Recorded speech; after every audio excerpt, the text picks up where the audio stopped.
Hi everyone, welcome back. It's Mo, aka Swedish Whiskey Girl, and today we are reviewing Wolfburn. So we are going to have a look at this Langskip. Not sure if that's entirely how it's pronounced. It's an Old Norse word for a type of Viking ship, a long ship, or in Swedish, långskepp. It is bottled at 58% ABV, and it's a whiskey that's been matured in first-fill ex-bourbon casks. I have of course already done a review for two expressions from Wolfburn, and so if you're curious about those, feel free to check it out. It's the Northland and the Morven, and I also have the Northland here just to do a quick little comparison and see how the flavours might differ. I will of course also try this whiskey with water because it sits at a slightly higher ABV.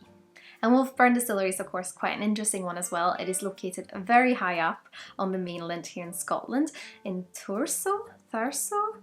Not sure how to pronounce that either, but it's the most northerly town in Scotland, I believe, and some say that it's named after the Nordic god of Thor, so the god of thunder, which is quite cool. I mean, who wouldn't want that? So it's quite nice that they've taken this old kind of Norse mythology into their whiskey.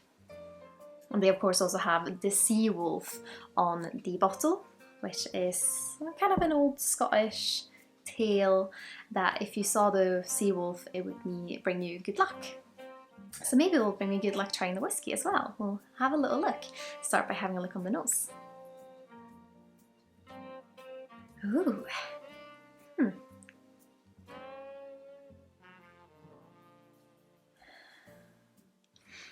Initially quite fresh and sweet, with a curious spice to it. It almost makes me think of kind of gingerbread men, but I don't know, like springtime gingerbread men, because it has a little bit of a floral note along with that sweetness. The sweetness almost reminds me of kind of honeydew melon. So honeydew melon, gingerbread spice, and springtime floral notes.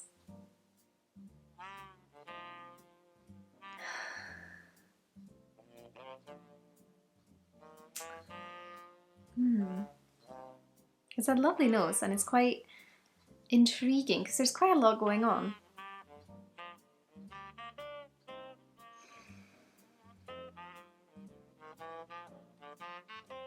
A bit of a nuttiness, but quite a mild nuttiness, something maybe a little more like a macadamia nut or like an almond.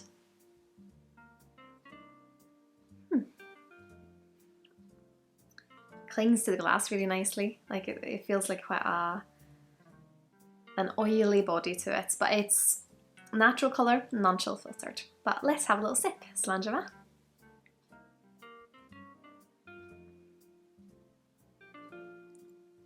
Oof. This makes me happy. I mean, ooh. If you say first fill bourbon to me, this is what I want. This is a big explosion of like fresh fruits, a slight oakiness on the finish. Oh, this makes me so excited. I wasn't expecting that. I mean, I try a lot of whiskies where it says first fill, and I get my hopes up because at the moment I think if I had to choose one cask type that is my absolute favourite at the moment, it would probably be first fill bourbon. But let's try again.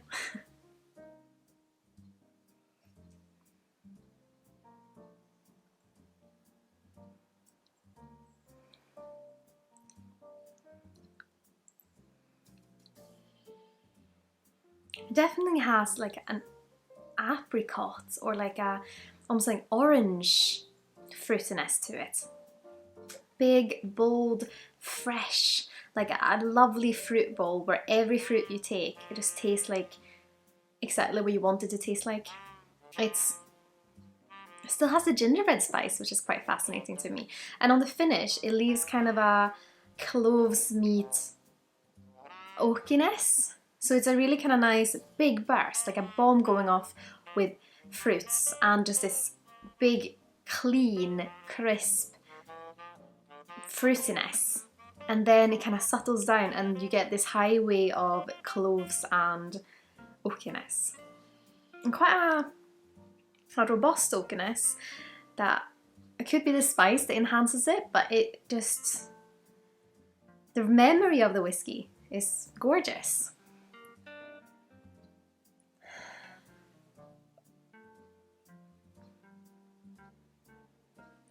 It also has this weird note which makes me think of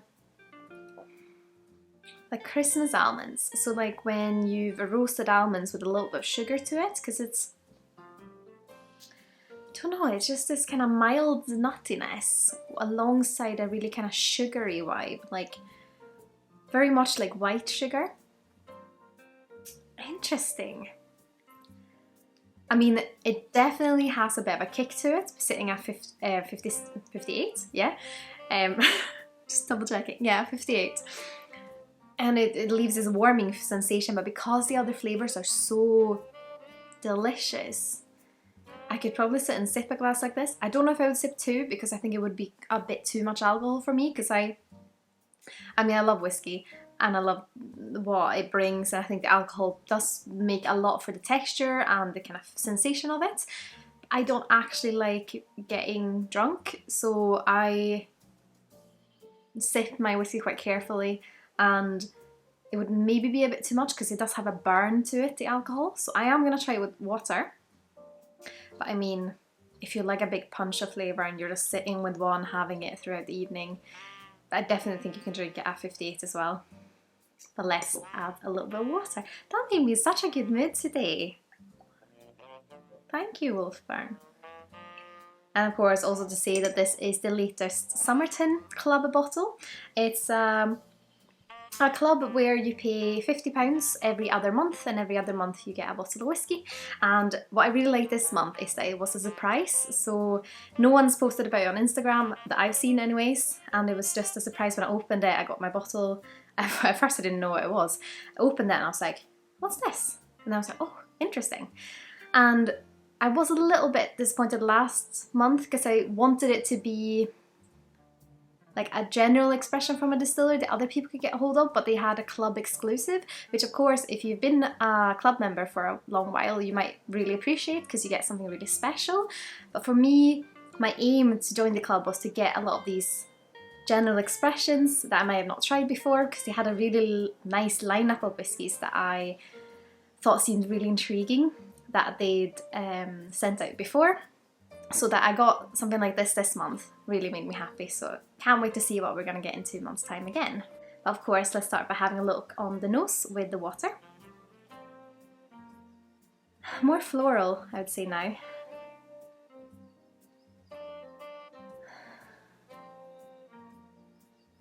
More floral, and it almost gets that kind of sweet and sour sauce note that I got the other day. What was that on? Can't really remember.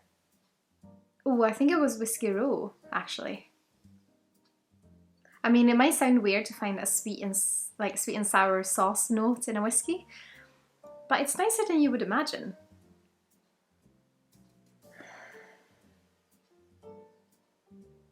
Still a bit of the nuttiness and the fruitiness underneath. Yeah, but definitely more floral. I think the floral notes are the ones that kind of lifted the most from the previous experience. But let's have another sip.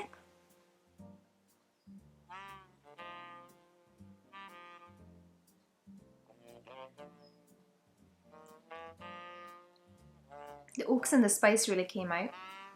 Still has a gorgeous kind of fruitiness to it. It almost feels more spicy and hot, like alcohol hot. Now, interesting. Maybe we just need a little bit more water. Just to see.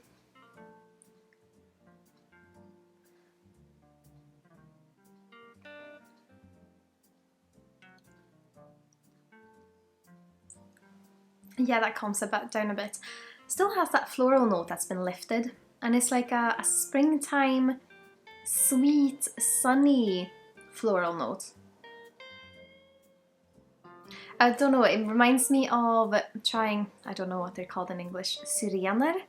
I'll put a photo of them and you can tell me what it is in English because I don't know. but they had little flowers, and when we were young, Cody tells me this is so weird all the time because I always tell him about stories about how I used to eat plants and stuff. Like we ate, well, we didn't eat, but we tried because apparently you can't eat them, like dandelion leaves. And there's these little roots you can find in the forest underneath moss, and you can eat those, and you just peel them and eat them, and they're sweet.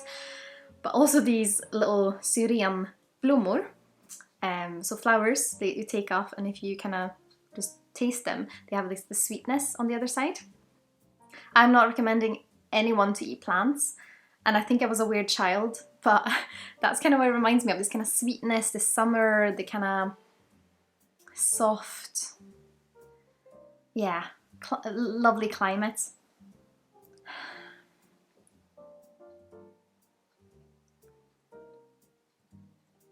The floral note, a little bit more vegetal note now as well. But what I am going to do is I'm going to compare it to the Northland.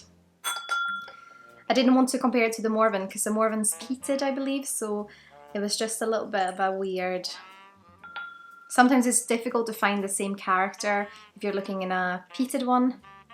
Of course, I'm happy to do another comparison, but I just thought this would give a more interesting comparison. Initially this feels more coastal, more robust, and more like an old wooden boat. A little bit kind of salty, like it feels quite coastal.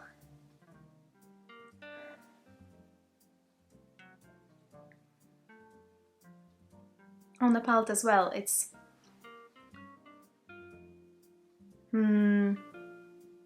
Is this completely unpeated? I can't remember now. I think the Morven has a hint of peat. It's not all the peated recipe, but it definitely has this kind of peat to it. Especially on the finish. It's like someone just started a little bonfire on the finish. They're very different. Not very different because they both have like this oily...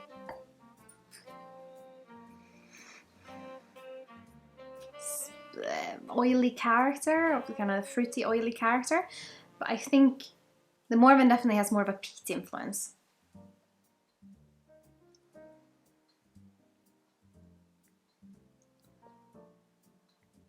And the Langskip is more spicy and all of that first full ex-bourbon influence, which is quite fruity and juicy because it makes my mouth water a lot. I mean, very surprised because I wasn't expecting this. I think because of the other ones I've tried, I expected it to be more coastal and a little bit more of that peat influence, a little bit more salty perhaps. But no. Yeah. I mean, yeah, I'm surprised. I'm very happy. I mean, you saw my first impression. It's when you find something that can give you this kind of punch of flavour, it just makes me happy. But I would of course love to hear what you think. Have you tried Wolfburn Langskip, or have you perhaps tried any of the other ones? Please let me know in the comments below. And of course, if you like what I'm doing here on YouTube and my other social channels, I'd be absolutely over the moon if you consider using my affiliate links with either Master Malt, the Whiskey Exchange, or the Scotch Malt Whisky Society the next time you're shopping with them. All the information is of course in the description here below, as well as links to my Teespring shop, my website, my Instagram, and my Patreon if you're curious about that. As always, a massive thank you to my wonderful supporters on Patreon. Your support means so much, and I'm so grateful you want to continue to support me on my whiskey journey. And I of course have some really interesting videos coming up, like some Springbank, some comparisons between different Taliskers and Bunnahabhains, and yeah, maybe an Italian whiskey as well as probably my favourite Mackmyra. So if you don't want to miss that, please consider subscribing and perhaps leaving a like if you like this video as well. But I hope you've all had an absolutely wonderful day. Slán Jabá, Skål.